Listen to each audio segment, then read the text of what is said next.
요즘 참 지루하고 답답한 장세 속에서 하루하루 애가 타실 것이라 생각됩니다. 특히나 우리가 그토록 기다리고 있는 퀀텀 에너지 연구소의 국내 특허 승인 소식이 조금씩 길어지면서 매일 호가창을 바라보며 한숨을 쉬시는 분들도 적지 않으실 겁니다. 최근 팩트부터 짚어보겠습니다. 퀀텀 에너지 연구소는 올해 6, 7, 7.1, 18 등 초전도체 관련 핵심 특허들의 보정서와 의견서를 제출했죠. 이제 다시 공은 지식재산처로 넘어간 상황입니다. 우리 투자자들 입장에서는 현재로선 이 국내 특허 승인이라도 딱 떨어져야 그동안 베일에 꽁꽁 감춰져 있던 기술의 진척도나 구체적인 데이터들이 세상 밖으로 나올 가능성이 높기 때문에 그 어느 때보다 간절하게 좋은 소식을 기다리고 있습니다. 그런데 말입니다. 최근 시장 일각에서는 이런 불안한 목소리들이 들려옵니다. 특허가 퀀텀 에너지 연구소 이름으로 승인되어 봤자 결국 남 좋은 일 시키는 것 아니냐. 신성 델타테크 주가에는 큰 영향이 없을 수도 있다라는 의문들이 제기되고 있죠. 충분히 가질 수 있는 합리적인 의심입니다. 그래서 오늘부터 총 3부작에 걸쳐 1부에서는 현재 신성 델타테크와 퀀텀 에너지 연구소의 진짜 관계를 파헤치고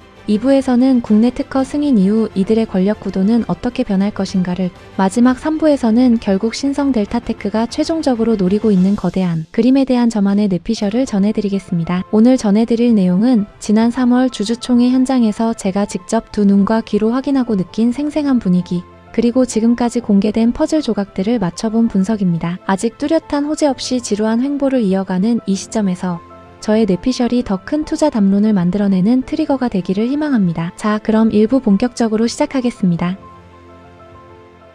먼저 시계를 조금 되돌려 지난 주주총회 현장으로 가보겠습니다. 당시 현장에서 쏟아졌던 가장 날카롭고 중요한 화두가 무엇이었을까요? 바로 특허가 승인되고 나면 과연 신성 델타테크가 그 혁신적인 기술을 상용화하고 활용하는 데 있어 독점적인 우선권을 가질 수 있느냐 하는 것이었습니다. 주주들 입장에서는 당연히 확인받고 싶은 핵심 질문이었죠. 이에 대해 방재규 퀀텀 에너지 연구소 부대표의 답변은 매우 신중하면서도 단호했습니다. 우선 특허 승인이 이루어진 다음의 문제이며 이를 위해 특허 대응이 할 만큼 다 했다. 우리는 LK99가 상온 상압 초전도체임을 100% 확신하며 현재 오로지 연구에만 매진하고 있다. 그리고 신성 델타테크 측 역시 우리는 퀀연의 투자자로서 그들의 연구 결과를 흔들림 없이 기다리고 있다는 원론적인 입장만을 재확인해 주었습니다. 표면적인 답변만 보면 조금 아쉬우실 수 있습니다. 하지만 바로 이 지점에서 우리는 행간의 숨은 뜻을 깊이 파고들어 현재 국내 특허 승인 전 두 회사의 기저에 깔린 역학관계를 꿰뚫어 봐야 합니다. 질문을 하나 던져보겠습니다. 퀀텀 에너지 연구소가 지금 밤낮 없이 매진하고 있다는 그 연구는 과연 어떤 단계일까요? 우리가 2023년 여름을 뜨겁게 달궜던 이게 진짜 초전도체가 맞냐 아니냐를 다투던 단순한 개념 증명의 단계는 이미 지났다고 봅니다. 2024년 상반기 KBSI 검증을 기점으로 적어도 과학적 반대 의견이나 의구심을 어느 정도 불식시킨 것으로 보입니다. 그렇다면 지금 그들이 연구실에 불을 밝히고 있는 이유는 단 하나입니다. 바로 돈이 되는 상용화입니다. 도자기 장인이 가마에서 기가 막힌 고려청자를 딱 하나 구워내는 것과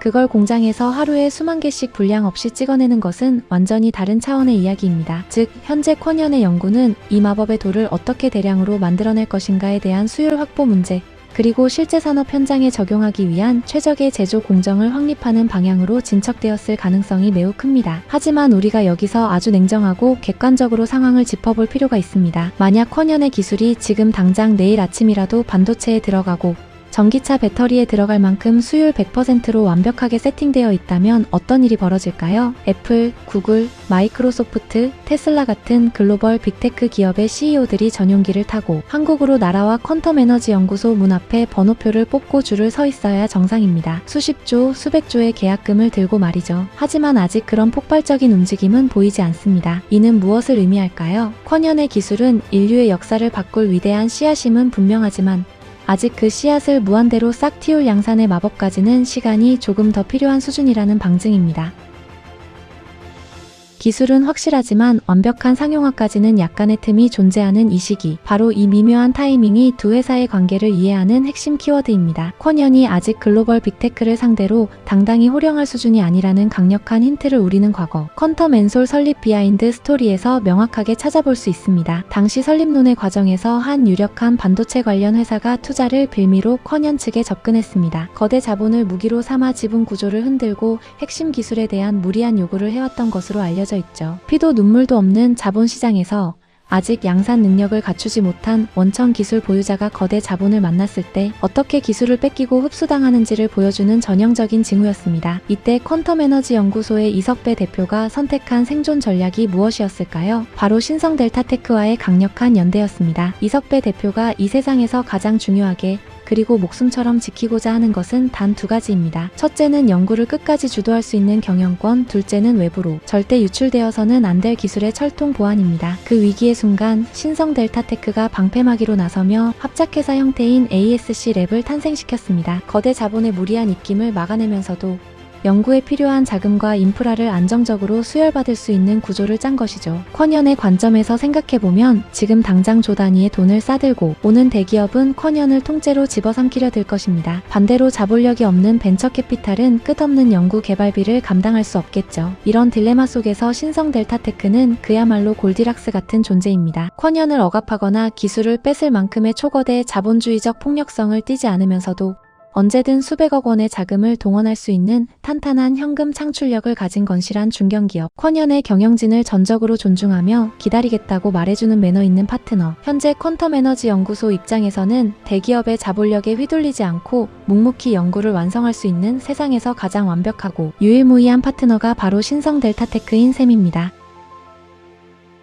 자, 여기까지 들으시면 일각에서는 또 이렇게 묻습니다. 그럼 신성 델타테크는 쿼년이 기술을 완성할 때까지 하염없이 돈만 대주고 헌신만 하는 바보 같은 호구란 말입니까? 제 대답은 명확합니다. 절대 단연코 아닙니다. 신성 델타테크의 구자천 회장님을 비롯한 경영진은 시장에서 산전수전 다 겪은 최고의 전략가들입니다. 겉으로는 조용히 인내하며 기다리는 척하지만 신성 델타테크는 지난 3년 동안 초전도체, 투자를 통해 상상을 초월하는 엄청난 실익과 기업 가치의 도약을 이루어냈습니다. 가장 눈에 띄는 것은 단연 폭발적인 주가의 상승과 기업 인지도의 수직 상승입니다. 냉정하게 말해 과거의 신성 델타테크 는 LG전자 등 대기업의 가전부품을 납품하는 실적은 좋지만 시장에 큰 관심을 받지는 못했던 지방의 견실한 부품 제조사에 불과했습니다. 하지만 쿼년에 투자하며 상온 상압 초전도체 대장주라는 전무후무한 타이틀을 달게 된 순간 전 국민이 아는 전국구 기업으로 단숨에 퀀텀 점프를 해버렸습니다. 더욱 중요한 것은 회사의 내부적인 체질 개선과 본업의 확장입니다. 신성 델타테크는 초전도체라는 미래의 황금알을 품고 있는 동안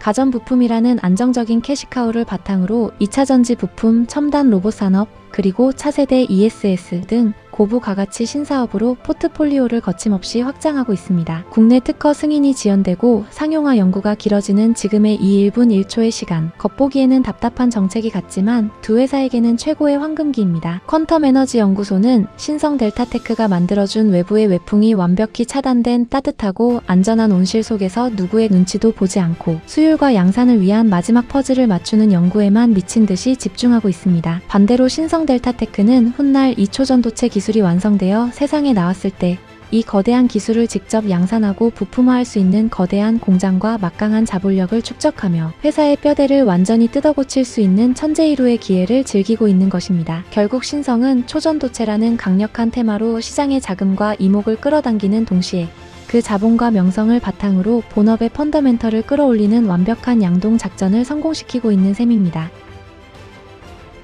이제 일부의 결론을 내리겠습니다. 지금 호가창의 작은 흔들림에 조급해하고 특허가 늦어졌다고 애가 타서 밤잠을 설치는 건 오로지 우리 초전 도깨미들 뿐입니다. 지금 무대 뒤편에서 신성 델타테크와 퀀텀 에너지 연구소 두 회사의 이해관계는 기업의 역사상 그 어느 때보다 완벽하게 통틀바퀴처럼 맞물려 돌아가고 있습니다. 쿼년은 보호막이 필요하고 신성은 미래 성장 동력이자 강력한 테마가 필요합니다. 주가는 속일 수 있어도 기업이 나아가는 방향과 대주주의 큰 그림은 결코 속일 수 없습니다. 그렇다면 과연 마침내 기다리던 국내 특허가 퀀텀 에너지 연구소의 이름으로 세상에 승인되어 떨어지는 그 순간 신성과 쿼년의 이 상부상조 관계는 어떻게 뒤바뀌게 될까요? 누가 진정한 주도권을 쥐게 될까요? 다음 2부 영상에서는 국내 특허 승인 이후 신성 델타테크는 낙동강 오리알 대나를 들고 다시 찾아오겠습니다. 저의 뇌피셜에 대한 여러분의 생각을 댓글로 남겨주셔서 3분 경제의 콘텐츠를 완성시켜 주시기 바랍니다.